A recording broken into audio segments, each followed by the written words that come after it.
The grand atrium of the Ashford Tower blazed with light.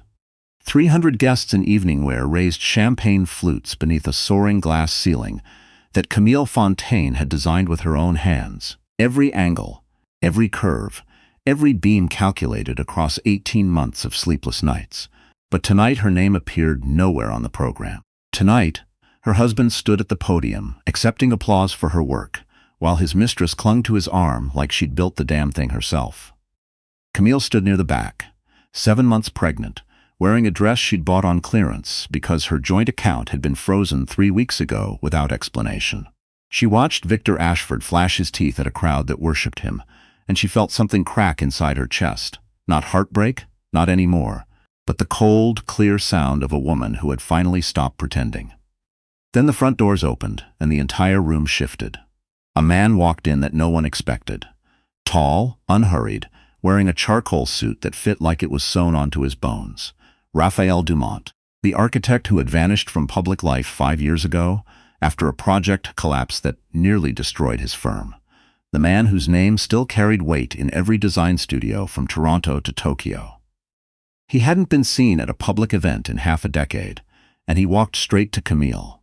Not to Victor, not to the mayor, not to any of the investors lining the walls with their open checkbooks. He walked to the pregnant woman standing alone near the exit, and he said, quietly enough that only she could hear, "I know what he stole from you, and I can prove it." Camille's glass nearly slipped from her fingers. She didn't know this man, not personally. She knew his reputation, every architect did, but she had never spoken to him, never emailed him, never crossed paths at a single conference. "I think you have the wrong person," she whispered. Raphael's eyes were steady. "You're Camille Fontaine. You designed this building, and your husband is standing up there pretending he did." Her throat closed, because he was right, and no one had ever said it out loud before. Before she could respond, Victor's voice boomed through the speakers. "And I want to thank my incredible team, every single person who made Ashford Tower a reality." His gaze swept the crowd, landed on Camille, and hardened for just a fraction of a second, a look that said, "Don't." Raphael noticed. He didn't react, didn't flinch, didn't even glance at the stage. He simply handed Camille a card and said, "When you're ready to stop being invisible, call me." Then he turned and walked out the same way he came in, unhurried, unafraid, like a man who had all the time in the world because he already knew how the story would end. Camille stood frozen, the card burning between her fingers, her unborn child shifting restlessly beneath her ribs. She looked at Victor on that stage, bathed in stolen glory, and for the first time in years, she didn't feel small. She felt dangerous. But that was the night everything changed. To understand how Camille Fontaine ended up pregnant and penniless at the grand opening of a building she designed, you have to go back 2 years, to a time when she still believed her husband loved her. Camille met Victor Ashford when she was 29 and he was 34, both of them hungry. Both of them broke in the specific way that young professionals in Toronto are broke. Enough money for rent, but not enough for dreams. She was finishing her architecture license, working brutal hours at a mid-tier firm downtown, designing strip malls and parking structures that killed her soul one blueprint at a time. Victor was a real estate developer with no real estate, a man who talked about towers he hadn't built and deals he hadn't closed, but talked about them with such conviction that you believed him anyway. They met at a networking event in the Distillery District, the kind of evening where everyone pretends to be more successful than they are. Victor approached her with a confidence she mistook for competence. He told her she was brilliant. He told her she was wasted at her firm. He told her that together they could build something extraordinary. She believed him. Within a year they were married. Within 2, Camille had quietly become the engine behind Victor's growing reputation. She designed the buildings. He sold them. She stayed up until 3 in the morning, refining structural calculations while he slept. He woke up early for investor breakfasts, where he presented her work as the team's vision. She didn't mind, not at first. She loved him. She trusted the partnership. She told herself that credit didn't matter as long as the work was good. But the work got very good. And Victor got very rich, and the gap between what Camille contributed and what Camille received began to stretch into something unbearable. The turning point came with the Lakeshore Commission, a $400 million mixed-use development along Toronto's waterfront that every major firm in the country wanted. Victor's company, Ashford Development, was a long shot. They were too small, too new, too unproven. But Camille designed a proposal so breathtaking, so structurally innovative, that the commission board chose it unanimously. Victor celebrated for a week: magazine covers, television interviews, a profile in the Globe and Mail that called him Toronto's boldest architectural visionary. Camille's name appeared once, buried in the 11th paragraph, identified as a member of the design team. She told herself it was fine. She told herself the work spoke for itself. She told herself that marriage meant partnership, and partnerships meant sacrifice. She was wrong about all of it. The night she discovered she was pregnant, Camille felt joy for the first time in months, a warmth that cut through the exhaustion and the growing sense that something in her marriage was rotting from the inside. She made dinner, the good pasta, the one that took 40 minutes. She set the table with candles. She waited. Victor came home at midnight. He wasn't alone. The woman beside him was Petra Sinclair, 29, sharp-featured, expensive, an investment strategist who had recently joined Ashford Development's advisory board. Camille had met her twice, both times briefly, both times sensing something she chose to ignore. Petra walked into the apartment like she owned it. Victor didn't even have the decency to look uncomfortable. "Camille," he said, loosening his tie, "we need to talk." She stood there, the ultrasound photo in her back pocket, the candle still flickering on the table. "About what?" "About us." His voice carried the mechanical calm of a man who had rehearsed this. "Petra and I are together. It's been going on for a while. I didn't want to tell you until I was sure." The floor dropped out from under her. "Sure of what?" Camille whispered. "Sure that this is what I want." He gestured vaguely between himself and Petra, who had the nerve to inspect her nails. "You and I, we were great when things were small, but I need someone who fits the life I'm building now." The life she had built for him, the towers, the reputation, the empire that ran on her blueprints and her sleepless nights. "I'm pregnant," Camille said. Victor's expression didn't change. Not a flicker of warmth, not a trace of guilt. "That's unfortunate timing," he said. Petra finally looked up, not at Camille, but at Victor, with a thin smile that said, "Handle this." "The lawyer will send paperwork," Victor continued. "I think a clean break is best for everyone." Clean, as if severing a decade of partnership could be sanitized with a signature. Within 72 hours, Camille's life unraveled with surgical precision. Victor's lawyer served her with divorce papers that included a prenuptial agreement she barely remembered signing. Back when they had nothing. Back when the idea of dividing assets seemed absurd because there were no assets to divide. Now that prenup locked her out of everything. The apartment, his name on the lease. The company, his name on the incorporation. The designs, filed under Ashford Development, not Camille Fontaine. She found herself standing outside a basement apartment in Parkdale with 2 suitcases, a growing belly, and the horrifying realization that the man she had given everything to had structured their entire marriage to ensure she would leave with nothing. The months that followed tested every limit Camille had. The Parkdale apartment was small, damp, and dark, the kind of place where you could hear your neighbor's arguments through the walls, and the radiator clanged like a broken bell at 4 in the morning. She slept on a futon she'd found on the curb, covered with blankets from the Salvation Army. Mornings hit hard.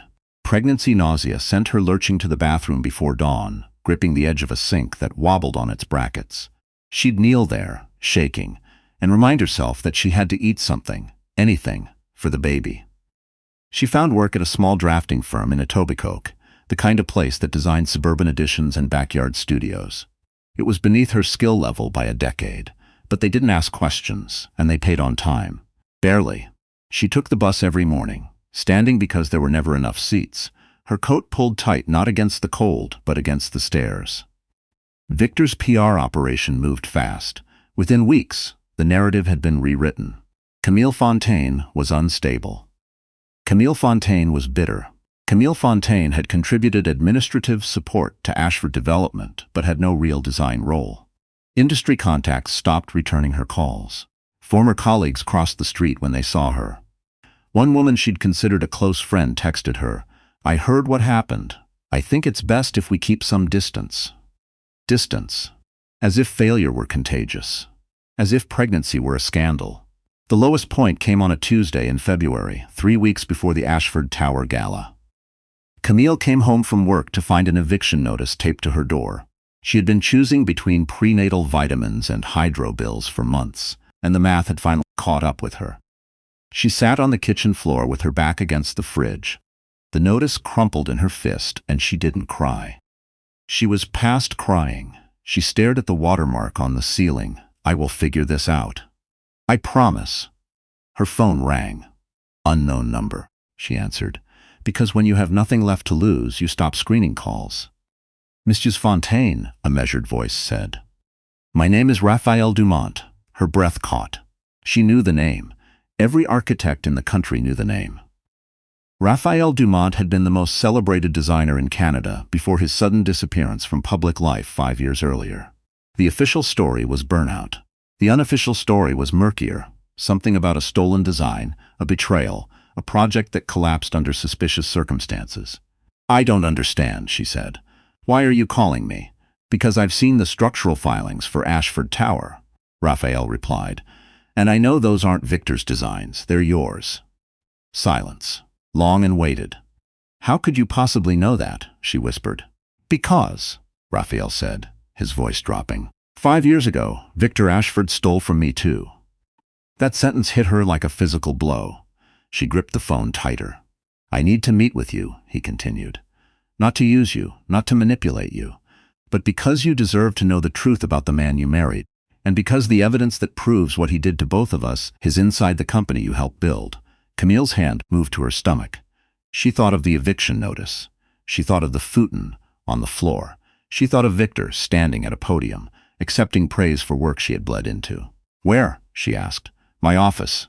King Street West. Tomorrow, 10 o'clock. A pause. "And Camille? Bring everything you have." She hung up, sat on that kitchen floor for another 10 minutes, and then did something she hadn't done in months. She stood up.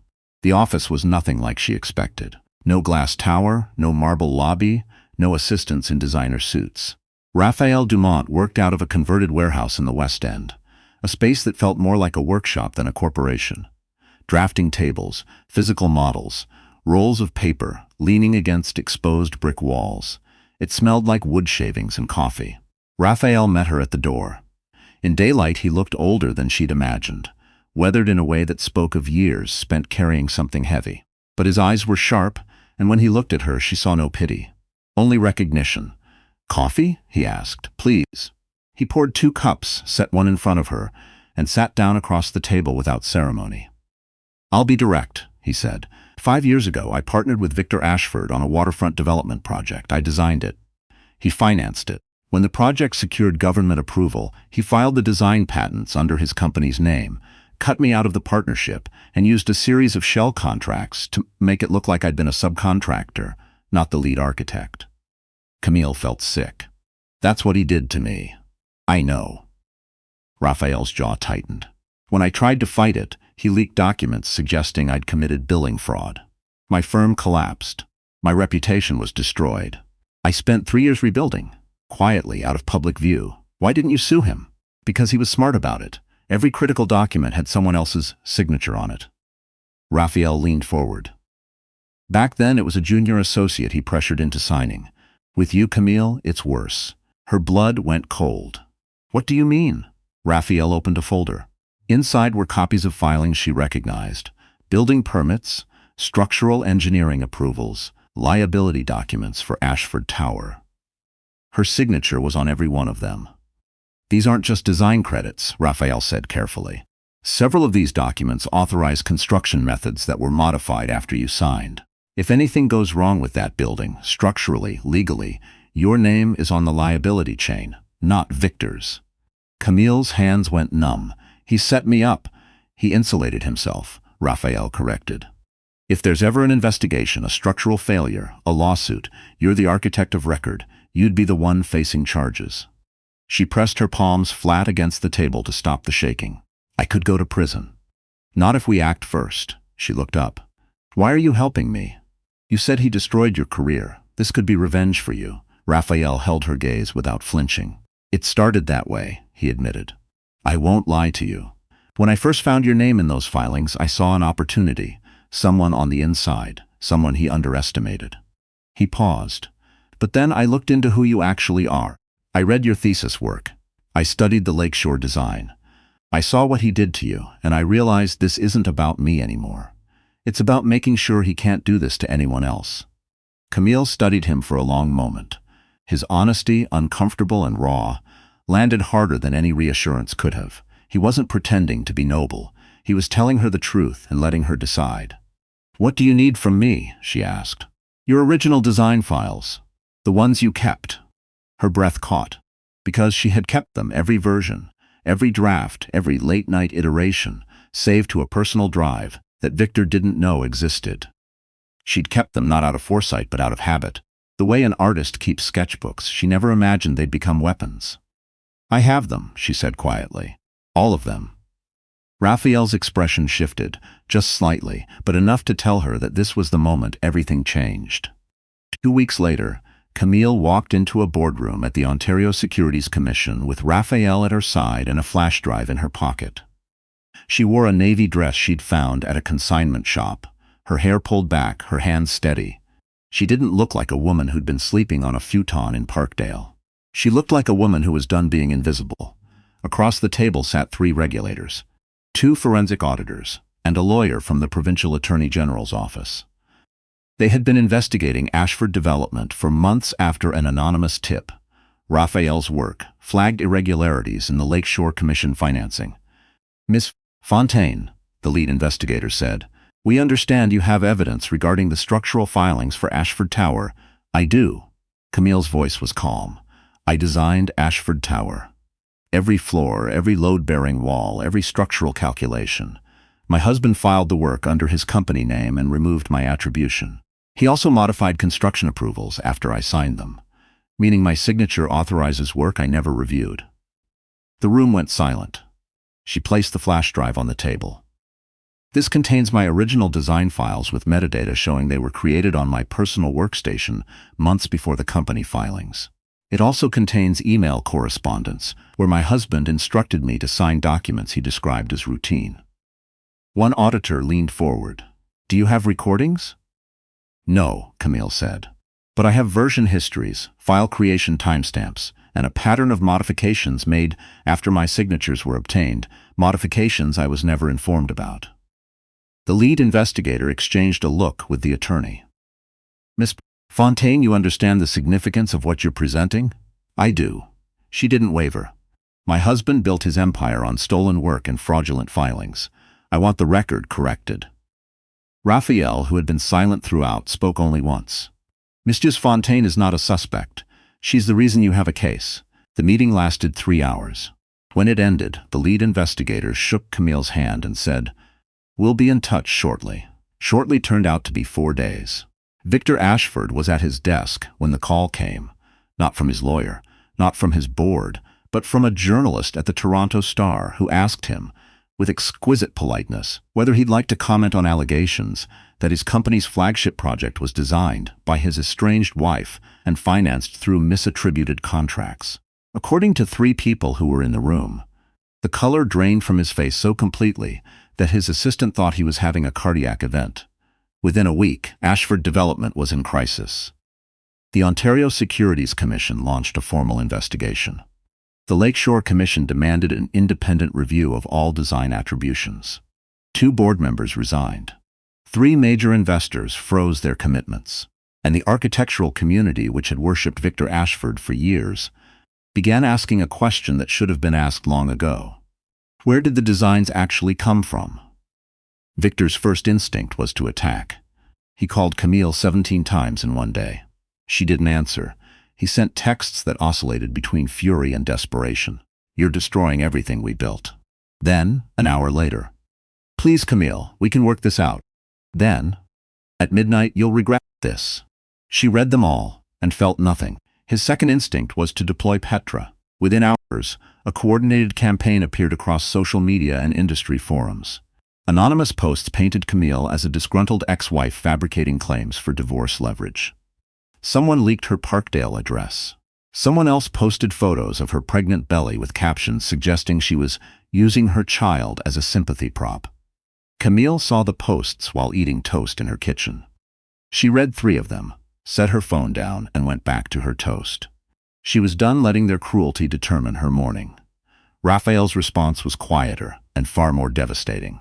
His legal team filed a counter-narrative backed by forensic evidence, metadata analyses, file comparison timelines, and sworn affidavits from 2 former Ashford employees, who confirmed that Camille had been the primary designer on every major project the company had produced in 6 years. The media pivoted within 48 hours. The same outlets that had ignored Camille for years now led with her name. The real architect behind Ashford Tower. How Victor Ashford built an empire on his wife's blueprints. Camille Fontaine. The woman Toronto's most famous developer tried to erase. Petra Sinclair's downfall arrived with less fanfare but equal precision. The securities investigation revealed that Petra had personally facilitated several of the financial irregularities, routing investor funds through advisory accounts she controlled. She wasn't just the mistress, she was complicit. Her firm terminated her within a day. Her CFA designation was suspended pending review. The woman who had walked into Camille's apartment like she owned it was photographed leaving a Bay Street office tower, carrying a cardboard box, escorted by security, her face tight with the particular humiliation of someone who had always believed she was too smart to fail. 2 weeks later, Petra showed up at Victor's condominium. The doorman told her Mr. Ashford was not accepting visitors. She argued. She threatened. She said, "Tell him Petra is here." The doorman repeated, with the practiced blankness of a man who had delivered bad news before, "Mr. Ashford's legal counsel has requested that you have no further contact." She stood on the sidewalk outside that building, in a coat that cost more than Camille's monthly rent, and for the first time in her life, Petra Sinclair understood what it felt like to be discarded by someone who had promised her the world. The difference was that no one came to help her, no one called, no one offered a card with an address on King Street West. She had aligned herself with a man who used people, and she had been surprised when he used her too. Victor's final unraveling happened in a boardroom, naturally. Ashford Development's remaining board members convened an emergency session and voted unanimously to remove him as CEO. His assets were frozen, pending the investigation. His professional license was under review. The tower that bore his name, the one Camille had designed, was being renamed as part of a court-ordered rebranding. He confronted Camille one last time, outside Raphael's office on a gray Thursday afternoon. She was leaving a meeting when she saw him on the sidewalk, unshaven, wearing a wrinkled coat, looking nothing like the man who had stood at that gala podium 3 months earlier. "Camille," his voice cracked on the second syllable. She stopped, but didn't approach. "What do you want, Victor? I want to understand." His eyes were bloodshot. "How could you do this to me?" She almost laughed. Almost. "Do what? Tell the truth? Destroy everything I built. You didn't build it." Her voice was calm, factual, almost gentle. "I built it, every beam, every angle, every calculation. You just put your name on it." He flinched. "Camille, I made mistakes." "No," she said. "You made choices. You chose to steal my work. You chose to erase my name. You chose to leave your pregnant wife with nothing, while you paraded someone else through the life I made possible. I'm sorry." The words came out choked, desperate.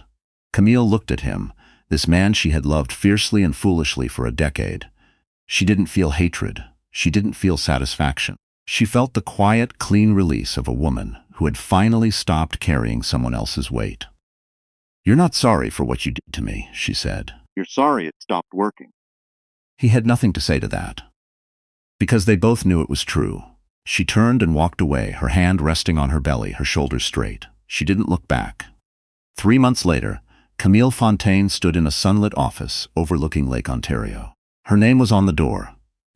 Not as an employee, not as a member of the design team, but as the principal architect of Fontaine Dumont Studio, a partnership with Raphael that combined her vision with his experience and his deep, stubborn belief that architecture should be credited to the people who actually design it. The baby had arrived, a girl with wide, dark eyes and a grip strong enough to crush Camille's finger. She slept in a bassinet near Camille's drafting table, and when she cried, one of the junior architects would scoop her up and walk her past the models of buildings. Her mother was designing real buildings, credited buildings, buildings that would carry Camille's name for decades. The investigation into Ashford Development concluded with a settlement that included full design attribution for Camille on every project she'd contributed to, financial restitution, and a public acknowledgement from the Ontario Association of Architects that Victor Ashford had systematically misrepresented his design credentials. Raphael stood beside her as she read the final ruling. Camille thought about it, like putting down something I've been carrying for a very long time. He nodded, then quieter. You know, when I first found your name in those filings, I saw a strategy, a way to get to Victor. I need you to know that's not what this is anymore. She looked at him. I know you built this, he said, gesturing at the studio, at the city beyond the windows. Not because of me. Because you finally stopped letting someone else take credit for who you are. Her breath caught not from sadness, but from the unfamiliar weight of being seen. And, if you'll let me, Raphael added, his voice careful, honest, uncertain in a way she had never heard from him before, I'd like to keep building beside you. Not as a strategy, just because I think you're extraordinary. Camille smiled, the real kind, the kind she hadn't used in years. I'd like that. Later that evening, she stood at the window of her new apartment, a bright two-bedroom in the Junction, with enough space for a nursery and a small drafting corner. Her daughter slept against her chest, warm and impossibly light. The city stretched out before her, a skyline she had helped shape, and for the first time since her life fell apart, Camille Fontaine felt not rescued, not lucky, not grateful to anyone for saving her, but proud. Proud of herself. Proud of the woman who had slept on a futon and eaten toast for dinner, and still, somehow, refused to disappear. This wasn't a revenge story. It never was. It was the story of a woman who learned that the most dangerous thing you can do to someone who erased you is to simply, quietly, undeniably exist.